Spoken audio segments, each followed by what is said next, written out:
একদিন এক ব্যক্তি একজন সাধু বাবার কাছে গেল। সাধু বাবার কাছে গিয়ে সে তার মনের কষ্ট বলল। সে সাধু বাবাকে বলল যে সাধু বাবা, জীবনে আর কোনোদিনও আমি খুশি হতে পারলাম না। খুশি কি জিনিস সেটা জীবনে বুঝলাম না। ভেবেছিলাম চাকরি করে বাবাকে একটা গাড়ি গিফট করব, কিন্তু সেটা আর হলো না, কারণ চাকরি পাওয়ার আগেই বাবা মারা গেল। তারপর ভাবলাম যখন প্রমোশন হবে তখন বাচ্চাদের নিয়ে ঘুরতে যাব, কিন্তু প্রমোশনই হলো না। এরকম কিছু কিছু খুশি আছে যেগুলোর জন্য আমি ওয়েট করে থাকি, কিন্তু সেগুলো আর হয় না। আমি ভেবেই পাচ্ছি না যে আমি কি জীবনে কখনো খুশি হতে পারবো। এই কথা শুনে সাধু বাবা তখন ছেলেটিকে একটা গোলাপ বাগানে নিয়ে গেল। গোলাপ বাগানে গিয়ে বললো, এই যে বাগানটায় লম্বা করে গোলাপ গাছ পরপর পরপর আছে, তুমি যাও, কিন্তু শর্ত একটাই, একটা ফুল পেরিয়ে গেলে তুমি সেই ফুলটার পিছন ফিরে আসতে পারবে না। এভাবে দেখতে দেখতে সবচেয়ে সুন্দর ফুলটা তুমি আমার কাছে এনে দাও। মানে একবার একটা ফুল দেখে এগিয়ে চলে গেলে আর পিছিয়ে আসা যাবে না। আর হ্যাঁ, ফুল কিন্তু একটা সবচেয়ে সুন্দর ফুল তোমাকে আমাকে এনে দিতেই হবে। তো এই কথা শুনে ব্যক্তিটি চলতে শুরু করলো। এবার গোলাপ বাগানে প্রত্যেকটা গোলাপই দেখতে সুন্দর লাগছে।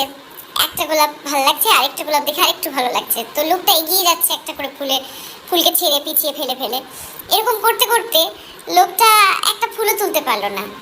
ব্যক্তিটি ভাবছে, এই গোলাপটা তুলবো না, না আরেকটু সামনে গেলে আরো সুন্দর একটা গোলাপ রয়েছে। আবার সামনে গিয়ে ভাবছে, সামনে এসে যখন এত সুন্দর গোলাপ পেলাম, তাহলে আরেকটু সামনে গেলে আরো ভালো গোলাপ পাবো। এরকম ভাবতে ভাবতে গোটা গোলাপ বাগানটাই শেষ হয়ে গেল, মানে ফুরিয়ে গেল। কিন্তু যেহেতু তার ওই এগিয়ে চলে যাওয়ার পর আর পিছিয়ে আসা যাবে না, সেই জন্য সে একটা ফুলও সাধু বাবাকে এনে দিতে পারলো না। তখন ব্যক্তিটি বুদ্ধি করে যেখানে গোলাপ বাগানটা একদম শেষ হয়েছে, শেষ মাথায় একটা শুকনো ফুল সাধু বাবাকে এনে দিল, কারণ সাধু বাবা বলেছিল যে কোনো একটা ফুল তোমাকে এনে দিতেই হবে। তো সাধু বাবাকে গিয়ে বলল যে সাধু বাবা, আমি রাস্তায় প্রচুর সুন্দর সুন্দর ফুল পেয়েছি, কিন্তু যতবারই সুন্দর ফুল পেয়েছি মনে হয়েছে আরেকটু এগিয়ে গেলে আরও সুন্দর ফুল পাবো, আরও ভালো ফুল পাবো। আর সেই লোভে লোভে আমি শেষ পর্যন্ত একটা শুকনো ফুল আপনার কাছে এনে দিতে পারলাম। এবার সাধু বাবা ব্যক্তিটিকে বোঝালো যে মনে করো এই গোলাপ বাগানটা তোমার জীবন, আর এই জীবনে তোমার ছোট ছোট ছোট বড় খুশি তুমি পেয়েছো, কিন্তু সেগুলোকে তুমি অ্যাভয়েড করে গেছো।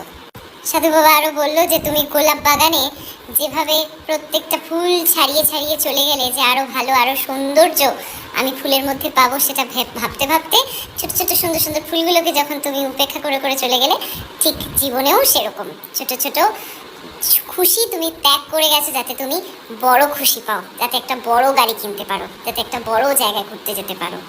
জীবনের ছোট্ট ছোট্ট খুশি, ছোট্ট ছোট্ট আনন্দগুলোকে যখন আমরা অ্যাভয়েড করে যাই, তারপর যখন বুঝতে পারি, তখন আর কোনো কিছুতেই আমরা খুশি হই না। তাই জীবনে আসা ছোট্ট ছোট্ট খুশিগুলোকে অ্যাভয়েড না করে সেলিব্রেট করা উচিত। কাল কি হবে, কাল কি করব সেটা না ভেবে বরং আজ এখন কি হচ্ছে, কি করা উচিত সেটা নিয়ে ভাবলেই জীবনের সব সমস্যার সমাধান।